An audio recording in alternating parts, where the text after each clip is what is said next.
Hello friends, welcome back to our class on the archetypes of literature. Yesterday we saw what is an archetype. What is simple language? It is recurring patterns, recurring myths, recurring quests, recurring symbolism and so on. We saw many examples also. Now the interesting thing is that Northrop Frye, he was a supreme systematizer. Systematic. It's very systematic. So what he was trying to do was he was in search of, and that's why I said a quest. Because the central myth of all literature is quest myth according to Quest Myth, not Quest Myth. Quest Myth in literature. Quest. So I thought the second lecture I gave the name Quest for a New Poetics.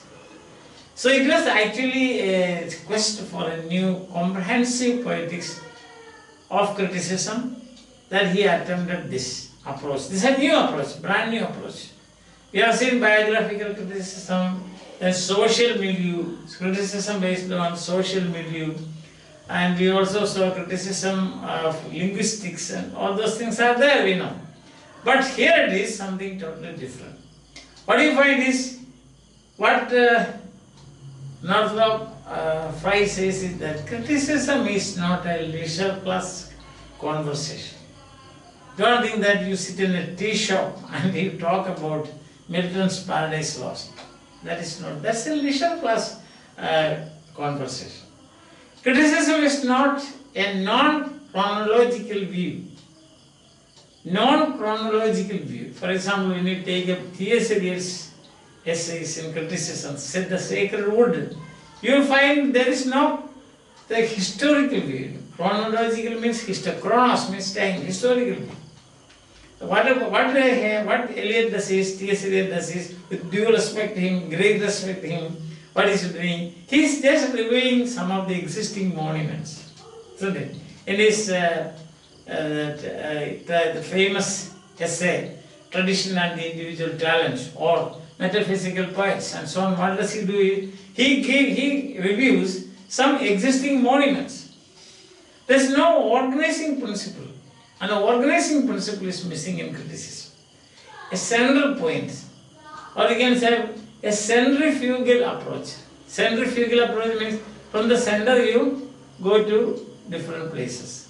It is centrifugal. So what happens is that according to Northrop Frye, criticism has now become what we call not organized. That's the problem. It's no organizing principle. There's two ways of organizing, two ways by which you can approach criticism. One is the inductive, the other is deductive. What is inductive, you know? What is inductive? For example, you take 1, 2, 3, 4, 5 and you find something common, finally you come to a decision. Now I'll just give you an example for inductive reasoning. Inductive way of reasoning, we say that A, B, C, D, E, F.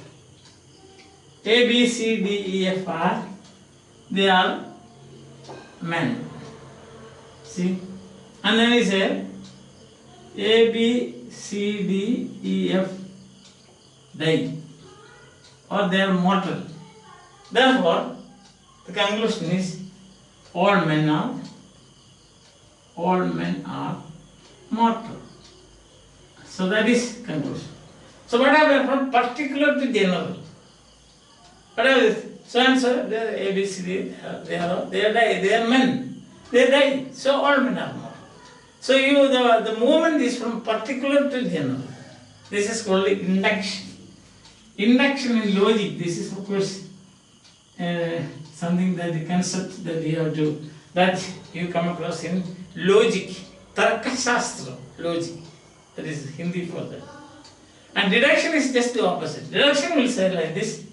In deduction, you have deduction. Deductive method, you have all men are mortal. A general statement, all men are mortal. Then A is a man, so he is mortal. He is mortal. Therefore he is mortal. Mortal. That is deduction. Means a general statement is made and then you proceed to the particular. The other one is just the opposite. Now, either of this, say, Northrop Frye says, you can follow. There is a system here, isn't it? There is a system here. So now what is the method that is in archetypal criticism? What is the method that is followed by Northrop Frye? So for short we will say Frye. F-R-Y. Isn't it? F-R-Y-E. So that is it. What is it? So then, according to Northrop Frye, he takes the deductive path.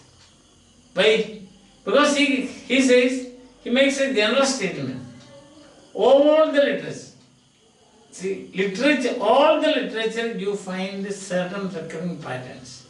This is a work of literature and therefore this has a recurring pattern. You find the recurring pattern. That is deduction. Now, presently what is happening is induction.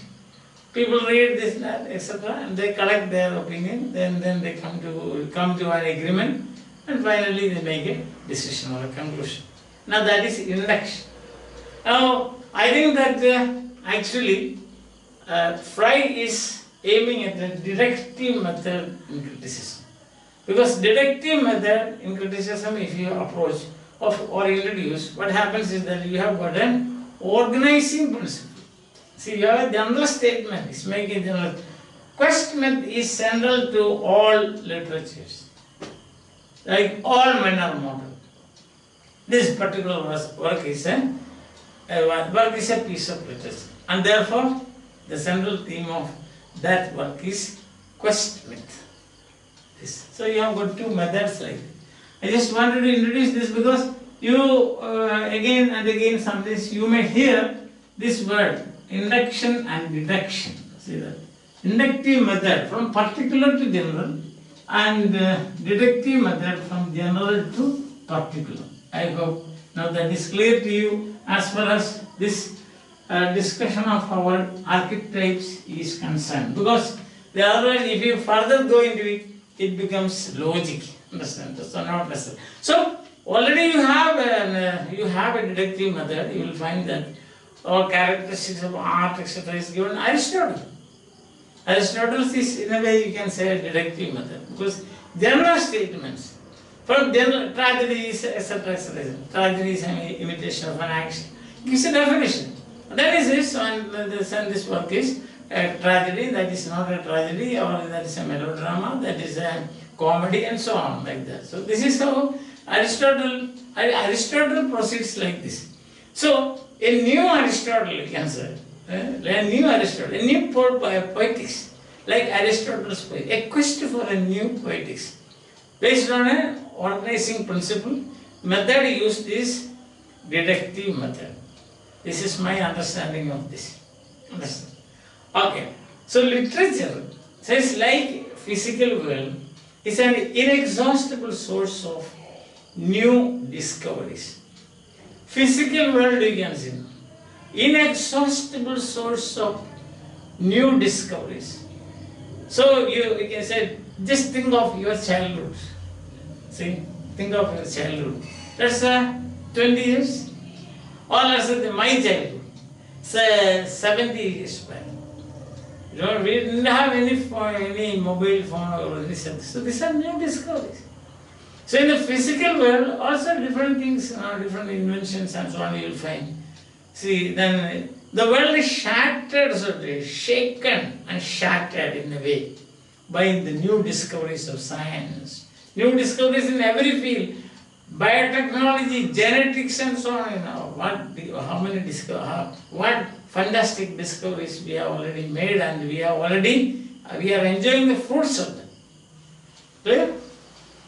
Like that is the literature, like the physical world, is an inexhaustible source of new discoveries. And then next statement is, why is he What is the reason d'etre, or what is the reason for a quest to start, to launch a quest for what we have seen this in new poetics? Because literature is like a physical world. And criticism is, say, let us say, like physics. It can be assumed to be a totally intelligible and organized body. Understand? So it is totally intelligible and also an organized body of knowledge. What? Criticism. Remember I told you in the beginning, this is not a leisure class conversation. It is an organized body of knowledge. The full expression of these archetypes, and this is the organized body of criticism and organized body of knowledge, etc., you will find in Frye's Anatomy of Criticism. Anatomy of Criticism. Anatomy of Criticism.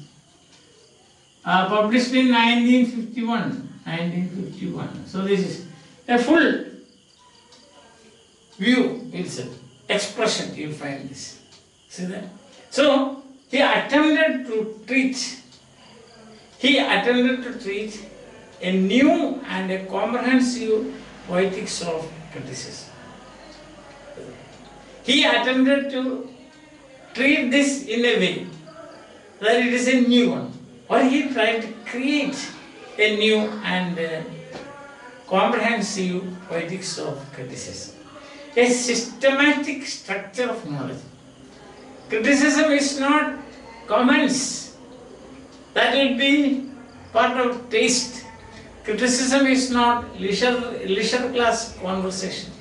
Criticism is not just a review of existing monuments. But what is it? It is a systematic structure of knowledge. For a systematic structure of knowledge, what you require is there should be some organizing principle. And that organizing principle is this archetypes. So the central hypothesis that will have the power to unify various practical, various partial and fragmentary critical approaches. So this is the reason why there is a quest for a new poetics. There should be a central hypothesis. Just as when you start your PhD thesis or your MPhil thesis or even a dissertation at the PG level, you have a hypothesis. So from hypothesis you start developing and finally you come to the thesis. What is hypo means just below, that is hypertension and hypotension, you know, below the average. So hypothesis means a statement that I need not explain that to you, isn't it? Hypothesis, just below the truth. Then what you do is you search. Finally, your search, you end up with a thesis. That is the statement of the facts. That is the thing. So it is a search for a central hypothesis in criticism. For this, he relies on the principle of anthropology. See that? And also you see he is in search of archetypes, a kind of literary anthropology. Yesterday we talked about literary archaeology, excavating. So this is again, of course, both these are connected. Literary anthropology.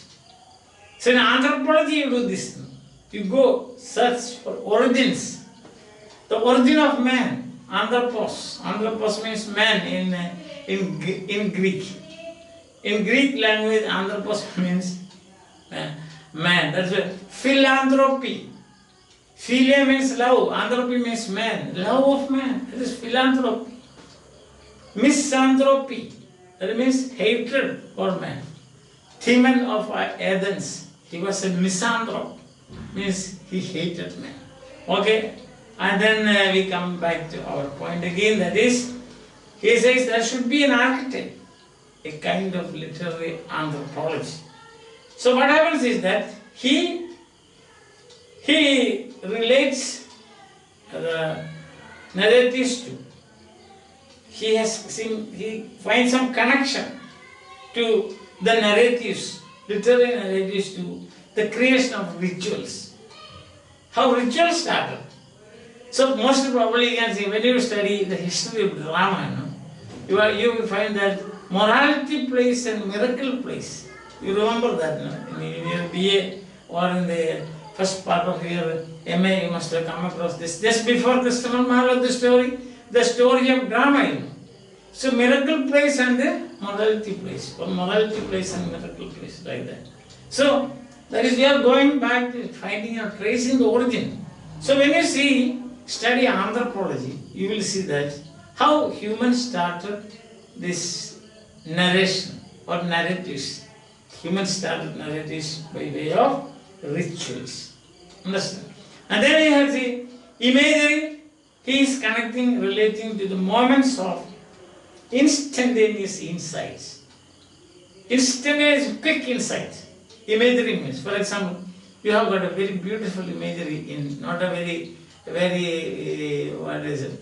Imagery is beautiful, but it's a dark one. It's a witching time of the night. In Macbeth, witching time of the night. So that is an imagery. It is instantaneous insight the poet or the dramatist expresses. And then you have got a rhythm. In narratives you find rhythm. Poetry especially you find. In fact, any delivery of any dialogue is rhythmic. If dialogue is not rhythmically delivered, it's no meaning. It's meaning you won't get. Also, you will miss the soul of that piece. So rhythm. And rhythm he connects to natural cycles. So you should understand that. But we are going back to the permanent or early origins of rhythm. Then you have got the insights in the imagery and also rituals. So this is what we find in when you study the anthropology of literature, literary anthropology, that will take you to, when you trace these things, your effort will take you to rituals. And rituals expressed in different ways. Magic is one. Yesterday also I told you about Voodooism practice now. Voodooism, the Mayas. They practice Voodooism even now. That's magic. So the whole thing actually begins with magic and then slowly slipped into rituals. You can see now around you how many rituals. You are surrounded by rituals. And you can escape from this. That you simply can't escape, because social facts are above your power. Social facts are sui generis. Who said this? That is Emily Durkheim, the American sociologist. Emily Durkheim. Emily Durkheim said that social facts are sui generis. Means they have their own existence. So I will write it on the board. So, social facts are sui generis. Yes. Means humans have no control over them. They are independent. You can't help it. Just think of your life, day-to-day life. How you are surrounded by rituals from birth to death. So this is one way narratives began to appear. That's what he says. So archetype. And he says, categorically he says, the central myth of all literature is quest myth. The central myth of all literature is quest myth. Sohrab and Rustam. You can apply the quest myth to that also, Sohrab. See, Sohrab goes in search of his father. Oedipus, there is a quest there.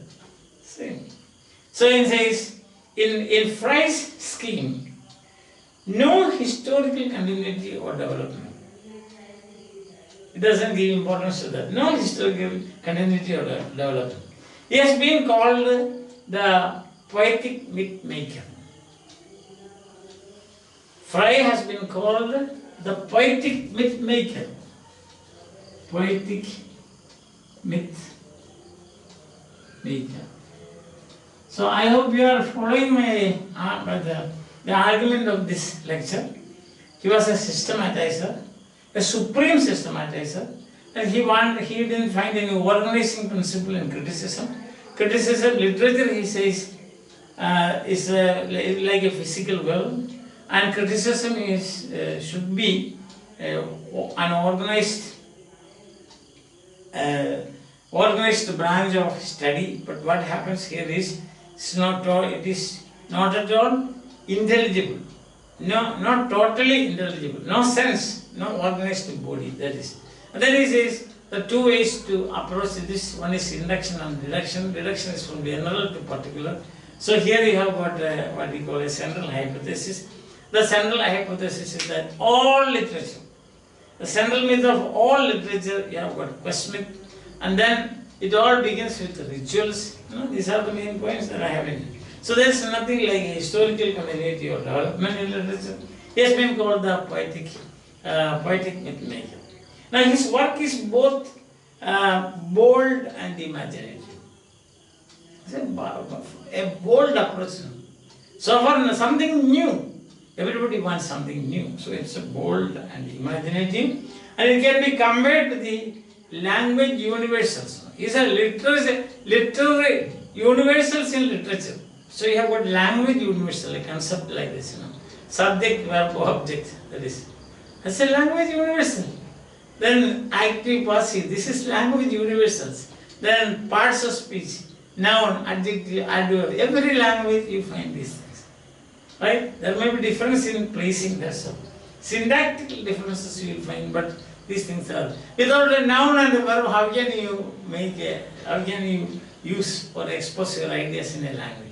So exactly like language universal, you have got the literary universals.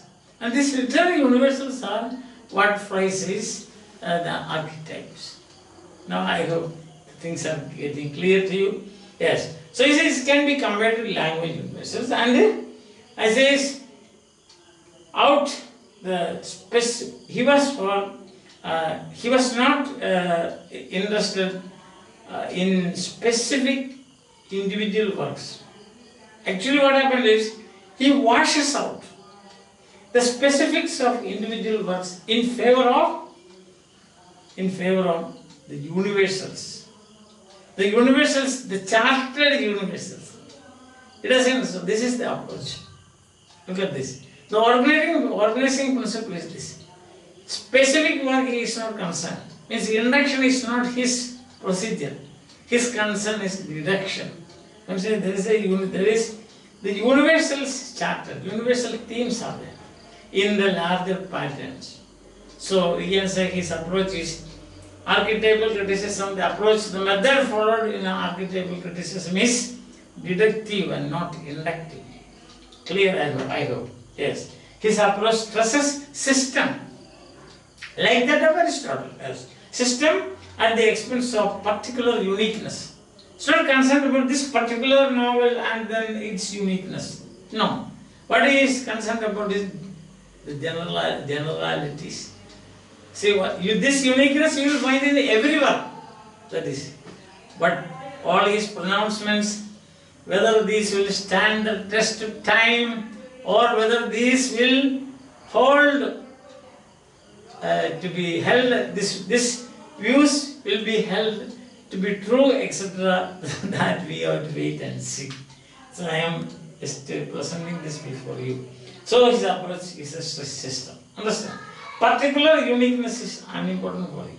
And he makes another very interesting two observations he makes, that is, you cannot learn literature. That is one. You cannot learn. What you can do is, impossible to learn literature, but you can learn about it. You cannot learn literature, you can learn about literature, and learning about literature is criticism.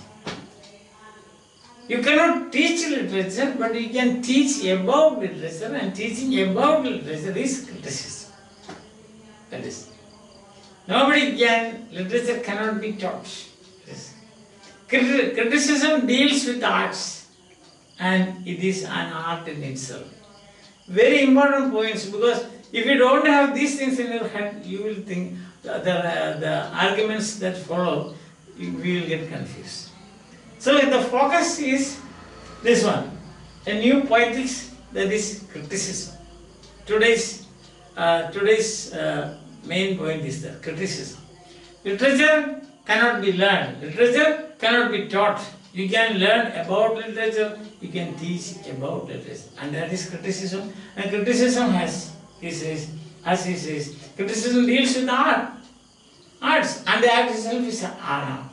Criticism has the graces of culture. So there is an aboutness.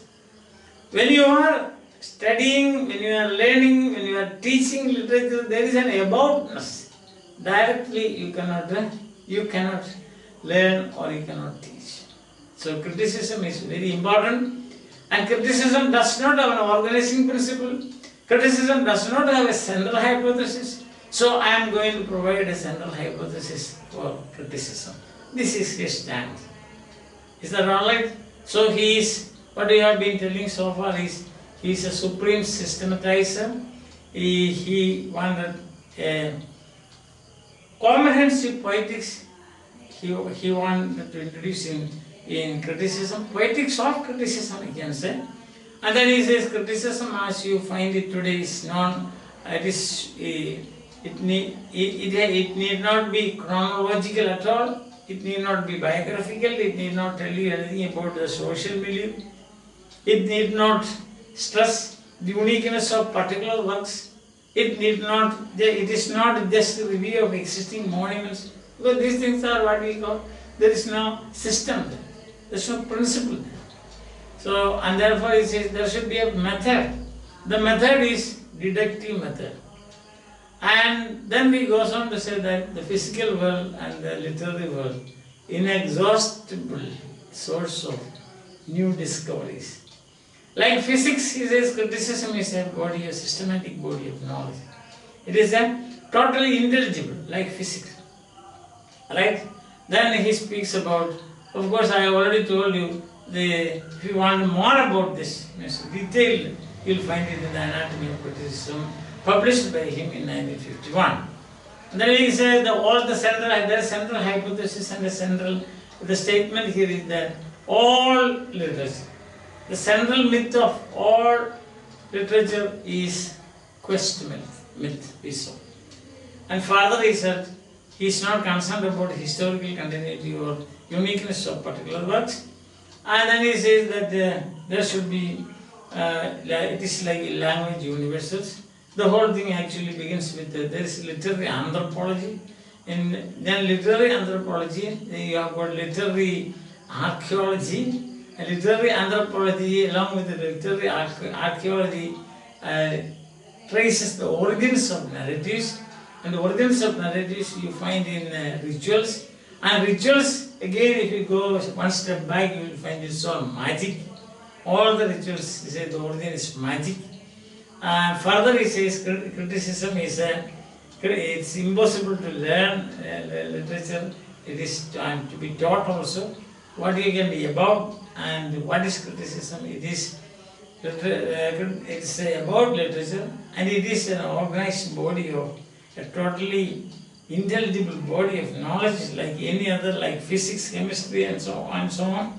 And then he says criticism itself is an art, and it has got all the graces of an art. So, as you can see, right from the very beginning today, what we have learned is the importance of criticism and the importance of an organizing principle for criticism and the importance of a poetics, that is a new poetics. So a bold approach by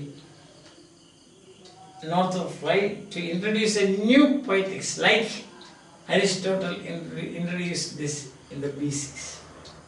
With this, I think you have been following what I have been telling you. Hope that you are enjoying these classes and useful to you. So, for the time being, we will say goodbye till we meet again. Have a nice time. Enjoy your life. Today is Saturday. You have got 2 days off. And not only that, this is vacation for these days. Okay, fine. See you again. Till we meet again. Bye.